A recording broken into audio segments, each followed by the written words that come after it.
Now, what's interesting about Schiff is apparently he was briefed about this possibility back in February, and he did nothing about it. Well, again, this is part of putting the narrative out there. And look, in fairness to him, other people apparently, because from what we have of people have said, well, this is what we know. Other people around have had bits and pieces of this intelligence for months. And people say, these are stories that are floating around. We still don't know what's called the sources of and methods, which is the source is who exactly said it, and the method is how is it confirmed. So this story's been floating around there. So it's not surprising that lots of people might have had bits and pieces of this story, and they all just conveniently forgot that. What's really interesting to me is, if you go back to how we politicize intelligence. So President Bush had very faulty intelligence on Iraq and on the Saddam Hussein regime. The claim was they had an active weapons of mass destruction program, and that was actually a consensus of the intelligence community.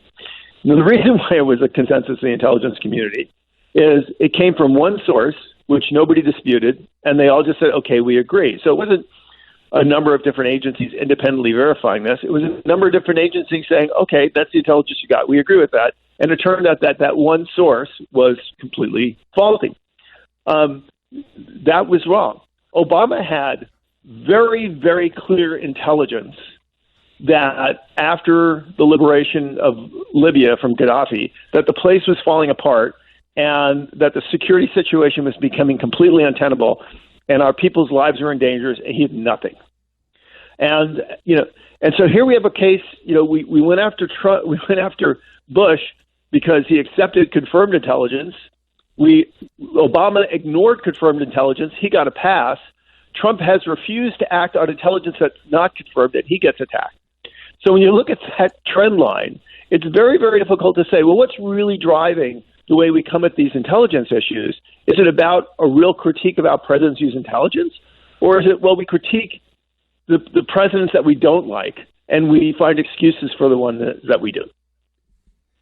Incredible. Now, the most ridiculous thing to me was that Nancy Pelosi was out there on TV saying, all roads lead to Putin, all roads lead to Putin. And she just recycled her old conspiracy theory that there must be some dirt that Putin has that he's holding over Trump to make him act this way. It sounds crazy to those of us who... Yeah, go ahead. Yeah. No, there's two problems with that. One is, again, this administration has an incredibly clear record of being tough on the Russians. And the Russians have an incredibly clear record of being upset about that. That's indisputable. The other thing that's indisputable is no one has ever come up with a verified instance of Russian collusion, period. This is the holy grail. This is the thing that they all want. This is the thing that they've spent 4 years looking for, and they can't find it, which maybe it means it's because it's not there.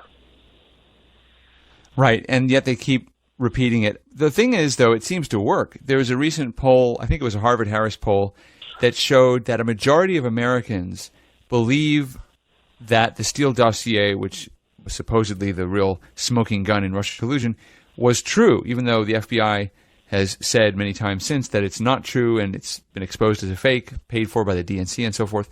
But that majority of Americans, it's not a large majority, it's a slim majority, but it's driven by something like 80% of Democrats. So Republicans overwhelmingly don't believe it's true, but there are so many Democrats who think it is true that the Russia collusion narrative is essentially believed by Democrats simply because they've seen it in the media and they've never seen the media apologize for circulating this conspiracy theory. Well, that's why I think in the end, and again, I don't do politics. I'm a policy analyst. I don't even have a political party affiliation. I vote as an independent, so I don't do politics. But I would, from an analytical perspective. Oh, you may not do politics, but politics does you. As you can't escape it. But go ahead. Sorry. No, from an analytical perspective, I think these stories have ceased to really kind of shift the needle. Right. The reality is the people that support Trump, they don't believe him.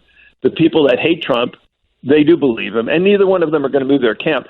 I think this story falls in that camp. I think this will quickly lose steam and disappear.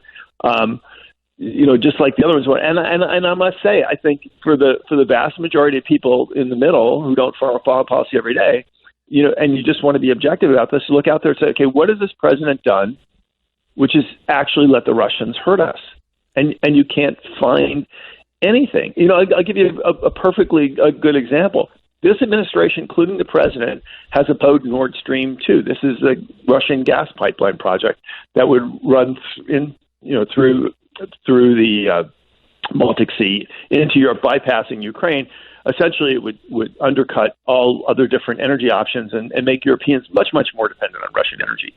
The U.S. has opposed this every step of the way because it's a disaster for Europe. Most Europeans hate it. The Germans are okay with it because they're making money off of it, but the U.S. is, so we're even doing this, even teeing off allies like the Germans. This is driving the Russians crazy. This is for them. This is the first prize. This is the big gold. If they pull this off, and the Americans have fought them every step of the way. How could a president who is in Putin's back pocket lead that opposition? I mean, it just makes no sense to argue that this administration is weak on Russia. Actually, if you put this administration up day for day, between the last two presidencies, neither one of them stack up near as well as being tough on Russians as this one is. Fascinating. And I think the Russian foreign minister recently complained that Trump had applied more sanctions to Russia than Obama had. So that tells you a lot, I guess. But our guest has been Lieutenant Colonel James Carafano of the Heritage Foundation, and this has been a really lively and interesting discussion. Thanks so much for joining us on Breitbart News Sunday. All right. Thanks for having me.